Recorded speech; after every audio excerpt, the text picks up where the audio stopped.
an understanding of these four combinations. Rabbi Moshe Cordovero, the great Kabbalist, says that each one of these four has a unique gift. The first one, and Katam, he says, whenever you need a prayer answered, whenever you need something that is truly important, and you ask for it of the light of the Creator, if you meditate on that first name, and Katam, there is the ability for that prayer, for that need, for that desire to be answered.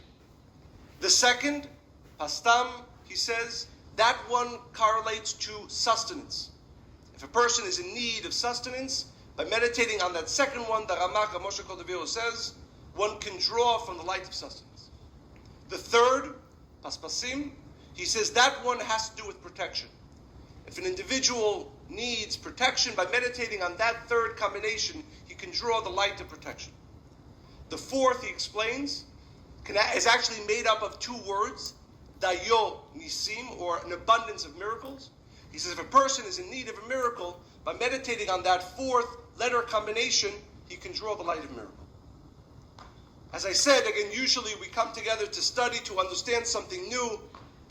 For me, what's very exciting about this Shabbat is that we can leave the Shabbat with a new tool. And the Kabbalists say, both, as we said, Avraham Sabah, Moshe Cordovero, the Shla, they say that there are very few tools in this world that are as powerful as these four-letter combinations. Now, in this Kabbalistic tradition of thousands and thousands of years, which, again, Rabbi Moshe Cordovero says, those of you who know the story, when Jacob ran away and needed both sustenance, food, he needed protection, he needed shelter, he needed clothing, Rabbi Moshe Cordovero says that he used these four-letter combinations in order to draw to himself protection, miracles, sustenance, clothing, everything that he needed. So I want to read a little bit from, again, relatively obscure Kabbalists. Both of them that we're going to speak of are from originally Spain and driven out during the Inquisition. The first, his name is Avraham Sabah, and he wrote many books while in Spain, but most of them were lost as he had to flee to Portugal and then eventually to Italy.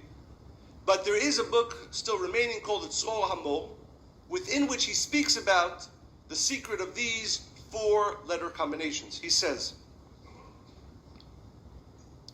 V'shem sheyotze me'elu hashlosha psukim, this name, the four-word name that comes out of the three verses of what's called the Birkat Kohanim, the blessing of the priests, Hi klal kol haTorah kolah. It encompasses within it, these four combinations, encompass within them the totality, the entire light of the Torah. All that we know, the whole purpose of the revelation, what's called the Torah at Sinai, is in order to reveal completely the light of the Creator in this world. And he writes that these four word combinations hold within them the totality of the light of the Torah.